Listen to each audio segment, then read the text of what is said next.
Fala galera, continuando a aula aqui, segunda parte da aula da correção de dever, tudo bem? De vetores, tá? Então bora lá, página 127 do livro da FTD, tá? Física 360 graus, parte 1. Então bora. Página 127, eu passei de dever de caso, exercícios 5, 7 e 11. Primeiro dever, questão número 5. Uma força de 10 newtons e outra de 12 são aplicadas simultaneamente no corpo. Então imagine que tem um corpo aqui, tipo um cubinho, e eu apliquei duas forças nela, uma de 10 e uma de 12. Vamos, sei lá, uma de 10 assim e uma de 12 assim. Concorda que a questão não falou como é a direção e o sentido dessas forças, só falou o valor, né? Qual das opções abaixo representa uma possível intensidade resultante dessas forças? Bem, você concorda que eu estou aplicando uma força de 10 e uma força de 12 que eu não sei as direções dele? Não sei, né? Então concorda que o resultado dessa soma tem que estar dentro de um intervalo possível de valores? Qual é o valor máximo que eu poderia aplicar num bloco tendo duas pessoas aplicando duas forças nesse bloco, uma de 10 e uma de 12? Qual é a maneira mais inteligente de eu aplicar essas duas forças dando o máximo de força possível? Caso as duas pessoas estivessem empurrando para o mesmo lado.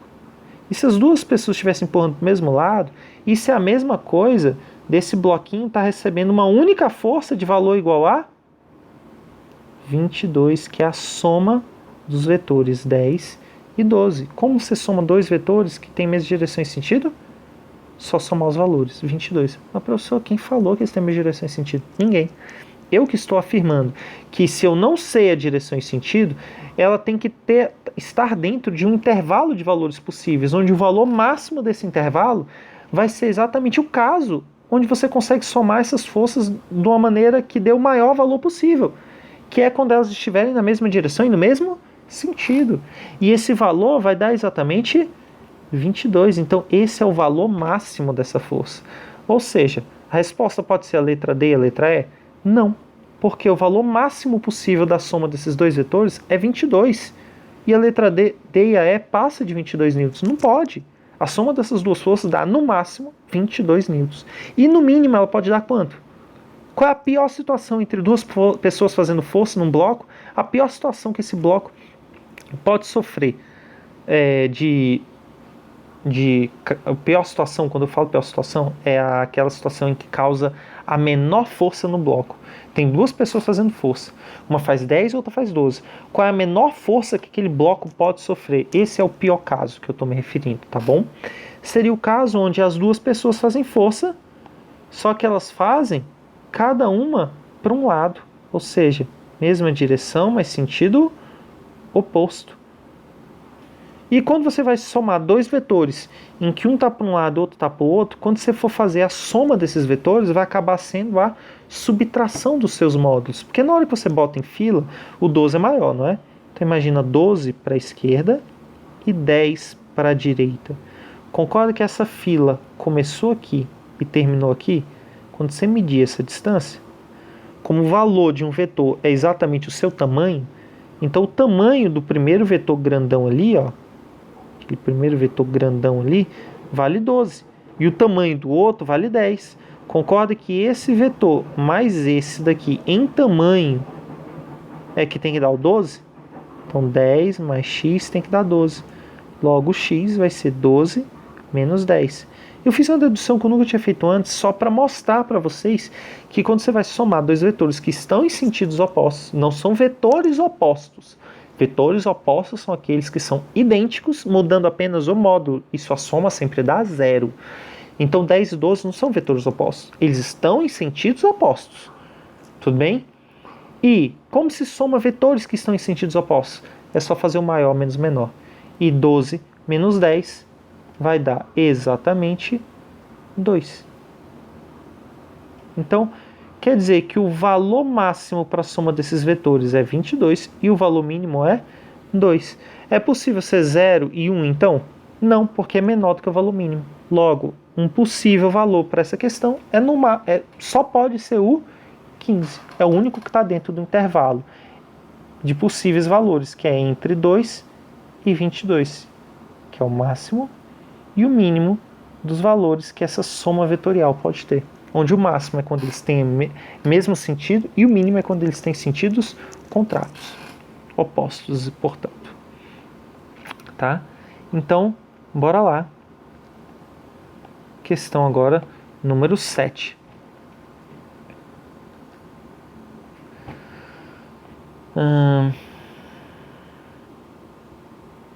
Tá. Eu só tava vendo qual que daria menos trabalho dentro do tempo aqui, porque já tomou muito tempo, ok? Então bora lá. Vamos ver o que ele falou aqui. Devido à correnteza das águas de um rio, um barco está amarrado por duas cordas que aplicam nele forças F1 e F2 de 40 e 30. 40 newtons o F1 e o F2 é 30 newtons. Na figura estão representadas as direções e os sentidos das forças que agem no barco. Sabendo que dessa forma o barco se mantém em repouso, determine em newtons o módulo da força F3 aplicada pela água no barco. Tá bom? Galera, reparei agora que ele falou um detalhezinho. Não. Galera, perdão. Tem uma coisa errada aqui. Isso daqui todo.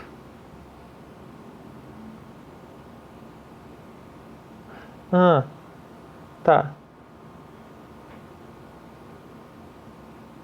Isso daqui é que não faz parte dessa questão. A questão 7 acaba ali, tá bom? Então deixa eu fazer o seguinte. Só fazer isso. Tá? Então, eu tinha pego uma parte do enunciado da outra questão e não reparei, tava uma bagunça. Então, é isso aí a questão. Sabendo que dessa forma um barco se mantém em repouso, determine em Newton o módulo da força F3.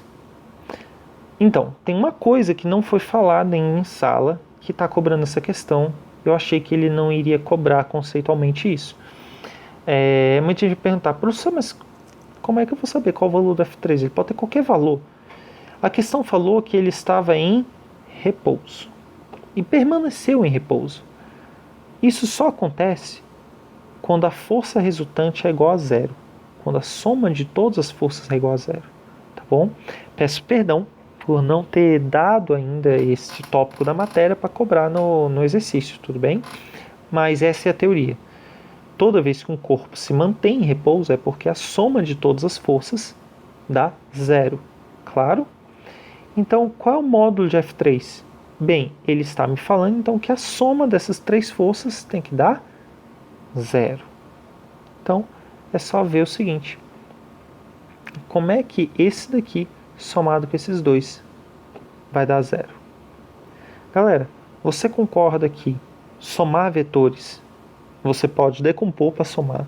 Ou seja, aqui eu poderia desenhar um eixo X e um eixo Y, decompor um desses vetores, decompor o outro, e aí fazer 5 vetores e fazer a soma ia dar uma bagunça.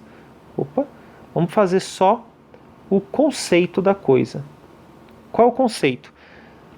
Qual é o conceito de soma vetorial? Não é botar os vetores em fila? Desenha um vetor, desenha outro, desenha outro, desenha outro, desenha outro. Isso aqui eu estou somando vários vetores. Qual é o resultado da soma desses vetores? Marco o início da fila, marco o final da fila. Esse desenho em vermelho representa a soma vetorial desses 5 vetores pretos, ok? Então veja, soma vetorial nada mais é do que ligar o início ao final da fila. Vai botando os vetores em fila, liga o início ao final, pronto. Desenhou o vetor soma vetorial. Beleza, ele falou que a soma desses 3 vetores dá quanto? Zero, não é? Então veja o seguinte, o que quer dizer a soma de vetores dá zero?